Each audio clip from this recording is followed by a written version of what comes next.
Good day, mates and matettes, and welcome back to another Fishing for Icebergs tutorial. Today we're starting off from where we left off last time with this basic resource creator, but we're also using the technology explored in the various soul shard traps. I'll put links to both of the prerequisite videos here. And now we begin an episode in massive over-complexity. Hooray! Over here, I have built this rather scary-looking system of pipes. I call it the Demolitions Yard. Basically, all it does is make TNT and industrial TNT. Now, first things first, here today I am using a drop trap from up here, which is killing creepers for their gunpowder. However, I have opted to use the BuildCraft option in order to show you how that works. Now, if we come over here, you'll be able to see it clearer.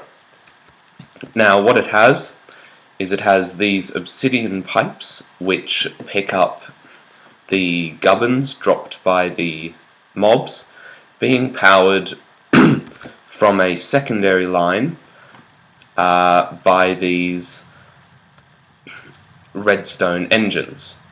Now, the redstone engines are required to make the obsidian pipes work on a higher level and to pick up more.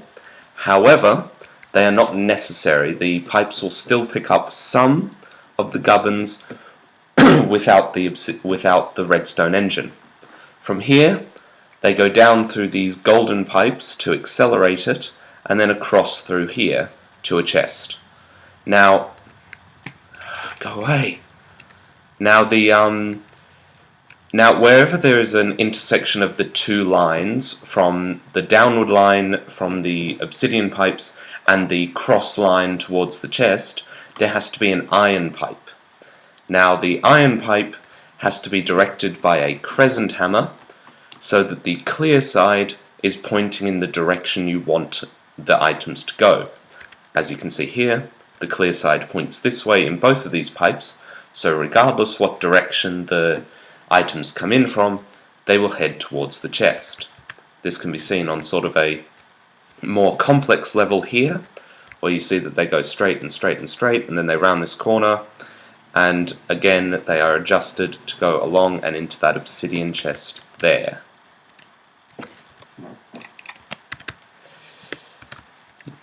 Now, the one thing to remember about the BuildCraft alternative is, as you can see, even though I have got all of these pipes and they're all powered, they are still missing some of the gunpowder. Now, this isn't much of a problem, but it is one disadvantage between this and the red power option, as the red power option will not miss any of the items. However, if we go over to the chest, we can see that it really isn't much of a problem, because it stacks up gunpowder very quickly. Anyway, besides this, which was explained in a previous episode, the rest of this pack is based on BuildCraft 3, and the thermal expansion, as well as a optional use of Industrial Craft 2. And on top of this, iron chests are also used optionally for the obsidian chests, which have way more space than a standard chest. And also for this construction, you also need the soul shards mod, obviously. Now, if we get started, what we have over here is part of the basic resource creator that we had the other day. We have our aqueous accumulator, our igneous extruder, and then we have a pulverizer pulverizing the cobblestone. This produces the sand that is necessary to make the TNT. Now, if I switch on these engines here, this having 4 engines around this pipe means that at any given time it will withdraw 4 of the items within the chest, this being gunpowder. And this will then head along and go into here, where it will fill up the crafting recipe and allow for TNT to be made if we switch on this one here. Now the gravel is then directly through this yellow outlet sent across into this pulverizer. And if I just get a little bit of gravel up here now, we can see that when you put gravel into the pulverizer, is pulverized and it becomes flint. Now the flint is going into here, where it can be used to make industrial TNT.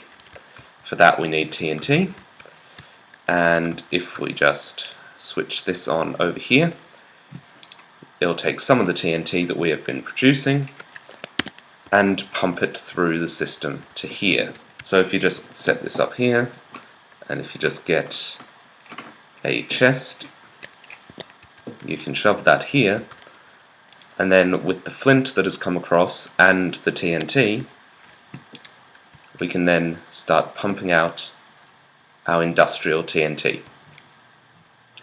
However, there is another way to make industrial TNT, which comes over this way. Now as we head over here, we see another pulverizer. Now what this does is it takes the flint that is sent across and pulverizes it into a tiny pile of flint dust, which is annoying in this form of the auto crafting table because it just stacks up in one spot. Anyway, yeah. And so you get this tiny pile of flint dust, which will then be able to be crafted in a 2x2 square into flint dust. Now, tiny piles are produced in both the secondary and primary slots of a pulverizer when flint is pulverized, and so you have to use an orange side outlet in order to get all of it into this crafting table. At this point, we can then remove the tiny piles, the full piles rather, and put it into this crafting table, where it will then produce industrial TNT. The advantage of using flint dust instead of full flint is that more industrial TNT is produced for the TNT that you put in. However, this is a mostly void concern because the difference is so small that it's not worth the loss of flint, which is actually the limiting resource in this production. Flint is the least easy to produce. It is only produced 10% of the time, and as such it is much easier to produce lots and lots and lots of TNT using the gunpowder and the sand than it is to produce lots and lots of flint.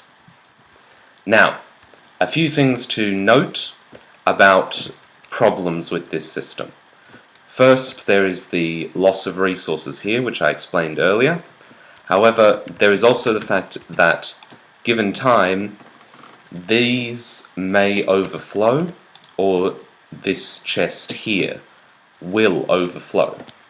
And when you're using BuildCraft pipes instead of the more intelligent pneumatic tubes, unfortunately, that means that there's going to be a problem in the system. The system's going to start firing off random pieces of gunpowder every which way.